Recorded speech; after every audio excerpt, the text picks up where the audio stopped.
Recibimos con muchísimo gusto al director de movilidad de la Intendencia de Montevideo, Pablo Intamuzú. Bienvenido por estos minutos. ¿Cómo estás? Un gusto estar por acá. Hacía tiempo que no venía. La verdad que sí, te veíamos en pantalla, ¿no? Pero sí, en piso, bueno, estamos recién retomando las entrevistas en esta modalidad. El transporte es una de las cuestiones que más se ha visto afectada, no solo por lo que le toca a las empresas, sino por la movilidad de muchas personas que o van a trabajar, o bueno, ahora que se empieza a restablecer el tema de la educación también, ¿no? Ha sentido muchos cambios con esto desde el 13 de marzo. ¿Cómo es la situación, para arrancar por ahí, del transporte en Montevideo en estos momentos? Es una situación delicada. ¿Se ha aumentado las frecuencias? ¿En qué punto estamos de equilibrio o no de las frecuencias y la demanda de la gente?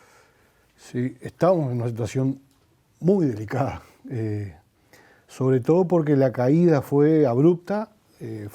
Nunca se había dado en la historia del transporte una caída tan enorme y tan precipitada en la cantidad de pasajeros. En algún momento nos llegamos a quedar con menos del 20% de la cantidad de pasajeros que transportábamos antes del 13 de marzo. Eso desde Estamos hablando de cuánta gente estaba viajando el 14. Tenemos, 14, 15. Para hablar en números gruesos, tenemos una cantidad de boletos que no es necesariamente la gente. Exacto. Podemos dividirla entre dos, pero estamos en 950.000 boletos por día, que son unas 450.000 personas, números bien gruesos, que se transportaban por día, y eso cayó al 20%. Nos quedamos con muy pocos pasajeros y con el desafío de que el sistema siguiera funcionando, porque cualquier otra actividad, como muchas de las que ustedes informan acá, bajaron la cortina, enviaron al seguro de paro a sus trabajadores, pudieron de alguna forma parar la hemorragia. En el caso del transporte pudimos hacer una reducción el 20 de marzo en la cantidad de la oferta, como le decimos nosotros, la cantidad de coches, que eso también obviamente involucró trabajadores que fueron al seguro de paro, pero el servicio se tenía que seguir dando, tanto acá en Montevideo como a nivel nacional. Entonces eso le agrega una complejidad, además de que la distancia tiene que ser distinta, ¿no? Y eso también le agrega costos al sistema, lo hace más caro. Todo eso es una combinación, un cóctel que es realmente complicado. Esto está pasando también en el mundo, en otras ciudades.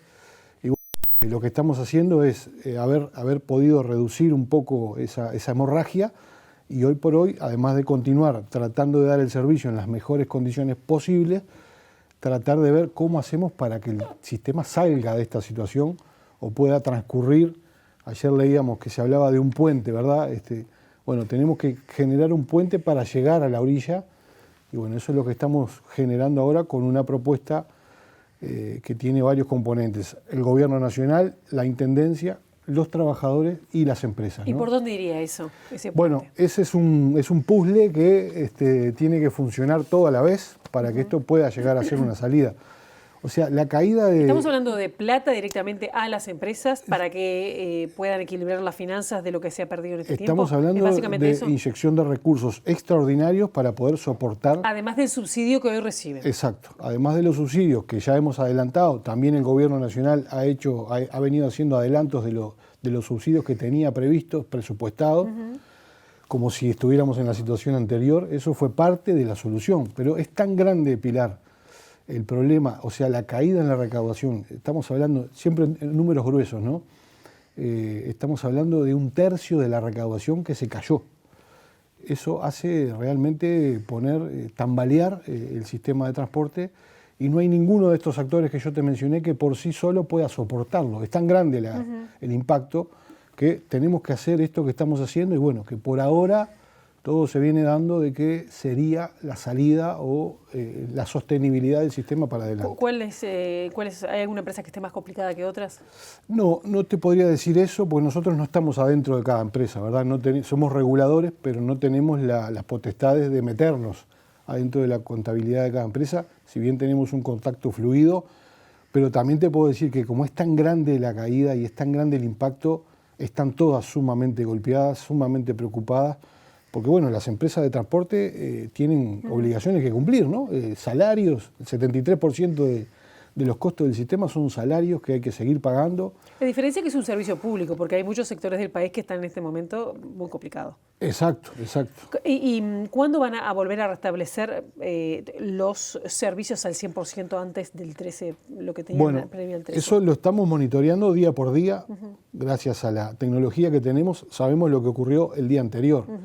Hoy estamos, por ejemplo, en el términos de tránsito en general, que también lo tenemos medido, hoy estamos llegando al 85, 86, 87% del tránsito que teníamos antes. Sin embargo, en el transporte, hoy estamos en el 45, 46, 47. No hemos llegado nunca al 50% de la cantidad de personas que transportábamos antes. Entonces, lo que estamos haciendo es, hicimos una reducción de oferta el 20 de marzo y la hemos venido acompasando a la medida que crece la cantidad de pasajeros a transportar. Todo indica que a partir de esta semana, con el reinicio de algunas otras actividades, esto va a seguir subiendo. La caída fue abrupta y fue en pocos días y la subida es mucho más lenta, ¿verdad? Hoy no hemos llegado, como te decía, al 50%. Entonces lo que estamos haciendo es acompañar la oferta con la demanda, teniendo en cuenta que ahora, además, tenemos que transportar a las mismas personas en otras condiciones, en otra distancia y en otro espacio. ¿Y de cuánto sería la plata que se está hablando para este subsidio? ¿Sería un subsidio? Sí, a las empresas sí, en lo que hemos hecho... Porque estamos hablando de que serían, lo previo, el anterior, eran 500, a ver, corregime, sí, no, millones de pesos exacto. Al año. Sí, pero esos eran, tú decís... El subsidio del transporte aquí en... No, los subsidios en términos generales son bastante más que eso, ¿no? Ajá, por eso digo, no tenía bien la cifra. 2019 fue el año de mayor subsidio en este periodo. Y estamos hablando de todos los subsidios de la Intendencia, 1.000 y pico de millones de pesos al año, sí, por el transporte. Y ahora, más lo que viene del Poder Ejecutivo, claro, que son los estudiantes gratuitos y el subsidio al gasoil, que es otro tanto aproximadamente. Claro, y estamos hablando entonces de 2.000 millones de pesos. Exactamente. ¿Y cuánto sería ahora el refuerzo? Lo que estamos estimando... ¿Qué sería transitorio? Sí, es por la pérdida, ¿verdad? Es una suma que está calculada para poder absorber la pérdida que hubo, esa pérdida abrupta, que estamos hablando, está calculado hasta diciembre aproximadamente, o sea, estamos calculando un periodo prorrateo hasta diciembre con una proyección de la demanda que también es bastante relativa porque nadie sabe bien lo que va a pasar, ¿verdad? Todo indica que estamos creciendo, pero puede haber algún rebrote que puede llegar a, como está pasando en algunos otros países, eso también lo tenemos que tener en cuenta. Pero estamos hablando de una pérdida estimada de unos 1.000 millones de pesos en el año, que eso es lo que estamos con varios componentes tratando de poder solventar con esos cuatro componentes para de alguna forma estabilizar el paciente, como en términos médicos, tratar de estabilizarlo y poder darle continuidad, ¿no? Claro, ¿hay riesgo de quiebra de alguna de las empresas? Claro, el riesgo está presente por lo que te decía. Ninguna actividad económica puede soportar una caída tan grande, tan rápido, porque se continúan generando una cantidad de gastos que las empresas tienen que hacer frente. ¿Cuándo se sabe que se firme, digamos, este acuerdo? Bueno, no te podría decir una fecha. Estamos trabajando en varias puntas. Tenemos que esperar también confirmaciones del Poder Ejecutivo. Pero bueno, el plan se está desarrollando, como decíamos, como los malabaristas chinos. Todos los platillos tienen que girar a la vez, no se puede caer ninguno. Si se cae uno, cae el plan. Bien. A esas situaciones es en la que estamos. Pablo, la Junta Departamental ya había aprobado una minuta que había enviado, una resolución que había enviado la Intendencia respecto a el control de tapabocas como una medida para usar arriba de las unidades. Medida obligatoria con multas y sanciones que tienen que ver hasta el retiro de la tarjeta de STM. ¿Eso cómo ha venido se está controlando? ¿Se ha sancionado personas? ¿Qué números hay ahí? Estamos terminando un informe. Lo que pasa es que arrancamos el miércoles de la semana pasada. Nuestros inspectores de convivencia empezaron a subir a las unidades y a hacer los controles. No tengo los números hoy, próximamente en estos días van a estar, pero nos hemos encontrado con una muy buena receptividad por parte de la gente que es detectada sin el tapabocas. Esto era un poco una incertidumbre. Por eso le pedimos a la Junta Departamental que nos diera las herramientas para, ¿qué hacemos cuando subimos al ómnibus y encontramos una persona sin el tapabocas? Lo que hemos encontrado en términos casi totales es una muy buena reacción de esas personas que, si bien se olvidaron de ponerlo, lo buscan en la mochila, en el bolsillo, se lo ponen. Si no tienen, nosotros le proporcionamos uno. no hemos tenido, estamos hablando de decenas de casos en estos pocos días que llevamos de controles. ¿No han aplicado multas? Porque hay una multa de media unidad reajustable. Exacto, no hemos tenido que llegar a la aplicación de multas y tampoco a descender a la persona de la unidad, que es otra de las medidas que está prevista, ¿verdad? En el propio decreto. Esto creo que habla bien de que, bueno, hay un cambio en ese sentido. Esta última parte de los controles, o sea, la parte más coercitiva, se nos generaba porque habíamos llegado a un 96, 95% de gente que usa el tapabocas y nos quedaba ese pequeño porcentaje que incluso ya empezaba a generar problemas, fricciones en el propio ómnibus, con la propia gente, con el personal de plataforma. Pero bueno, todo indica que esto que estamos haciendo, que además está bueno difundirlo porque nadie se quiere ver enfrentado a un control de este tipo, se siente muy incómodo una persona observada por todo el ómnibus y además con un inspector y un policía que le dicen ¿por qué no se pone el tapaboca? Creemos que en poco tiempo vamos a estar llegando a ese 100% que es tan necesario. Bien, dejo el transporte por un momento. Hubo, bueno, ya más de una edición de la avenida 18 de julio, hecha peatonal, la Rambla también. Bueno, la Intendencia tiene un firme propósito de extender esta experiencia. ¿Cómo lo evalúan? A pesar de que ha habido críticas respecto a su implementación y la falta de cuidado, si hay un distanciamiento físico sostenido y demás. ¿Ustedes cómo lo han evaluado? Desde el punto de vista sanitario y urbanístico. En términos generales, es muy positiva la evaluación. Hemos sido muy cuidadosos en justamente cada cosa que hacemos, evaluarla. Los miércoles tenemos las reuniones de evaluación. Se ha ido ampliando también ese núcleo de gente que viene a aportar su punto de vista. La última evaluación la vamos a hacer el miércoles, o sea, lo que pasó este fin de semana lo vamos a evaluar el miércoles. ¿Pero lo evalúa solo la Intendencia o hay, por ejemplo, o estar en contacto con el grupo de expertos que en algún momento se había interrumpido esa comunicación? Estuvimos en contacto, te diría que hasta que hicimos la primera experiencia fue la Rambla el 24 de mayo, que fue muy positiva. Luego vino lo que hicimos el 30, que fue la jornada que generó la polémica. Yo creo que la polémica se generó más que nada en redes sociales, con alguna foto que fue sacada de alguna forma.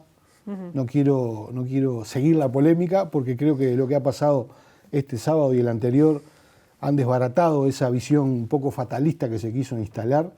Yo creo que a la gente no hay que subestimarla. Yo estuve el sábado 30 toda la jornada. Pero hablando de la evaluación y el contacto con el grupo de expertos, que son los que, tienen una mirada un poco más amplia,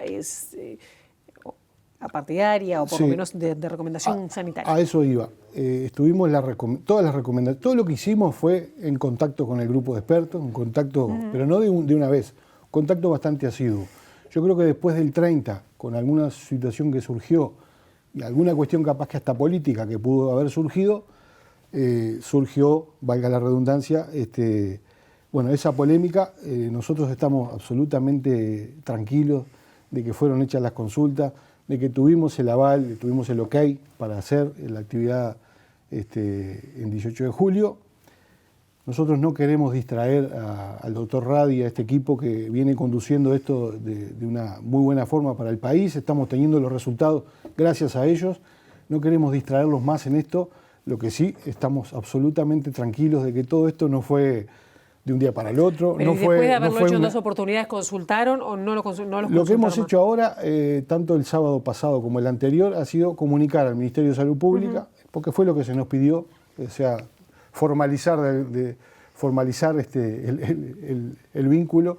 Hemos comunicado lo que íbamos a hacer, hemos tenido alguna devolución en el sentido de algunas recomendaciones que hemos implementado. Por ejemplo, este último sábado tuvimos un móvil con altoparlantes que estuvo reiterando lo que estaba también en la cartelería con respecto a la distancia, a los consejos. Y yo creo que la evaluación es muy positiva. El propio doctor Radi nos dijo ese mismo sábado en la noche, que yo hablé con él, y me dijo que estas cosas seguramente van a traer críticas, porque es lo que ha pasado en el mundo. Hace poquito veíamos en Buenos Aires que también se generó una apertura y bueno, mucha gente salió. Eso habla también de que hay un cambio en el país. O sea, la estrategia no la cambió la Intendencia de Montevideo. Dijimos, vamos a salir del quédate en casa, del confinamiento, al distanciamiento físico sostenido. Hubo más gente de la esperada, eso sin duda que estuvo en la primera evaluación, por eso también extendimos la cantidad de cuadras.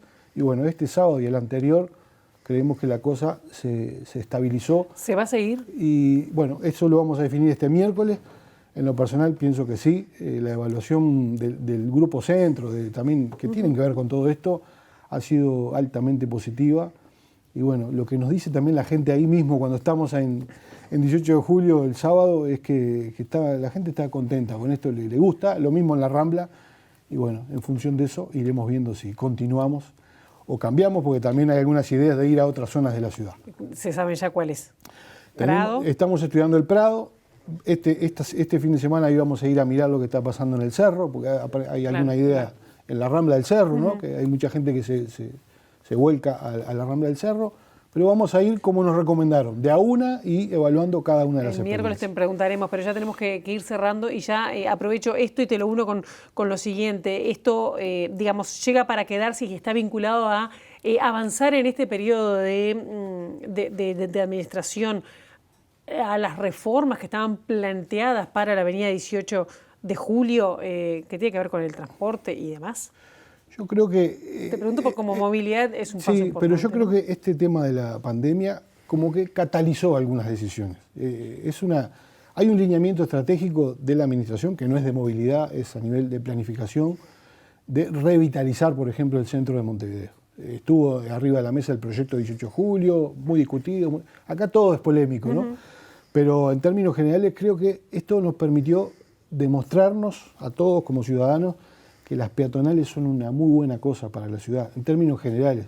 Hay una visión crítica, sobre todo desde los comerciantes. Nos acordamos cuando en los años 90 se peatonalizó lo que hoy es Sarandí, ¿verdad? Y había como ciertas reservas, ciertas resistencias, no, que esto va a fundir al comercio. Y está demostrado que es todo lo contrario. Cuando la gente sale a caminar, sale a disfrutar la ciudad sin el automóvil que se va comiendo todo el espacio, como que la ciudad gana en una cantidad de cosas. Pero bueno, eso hay que demostrarlo en la práctica y creo que esto nos está permitiendo ir dando pasos sobre la práctica, ya no sobre la teoría. Pero acá hay un sí y un no, porque ya nos tenemos que ir, pero ¿esto quiere decir que acá se van a aplicar los cambios para 18 ya desde ahora o van a quedar para una futura administración? No, yo creo que sería un poco aventurero decir que hoy esta administración tendría que terminar el 7 de julio. Sí, claro. Seguramente es una decisión de fondo que tiene que tomar la próxima administración, pero creo que estamos demostrándonos que hay cosas que están interesantes. Pablo Itamuzú, gracias por estos minutos. Gracias a ustedes.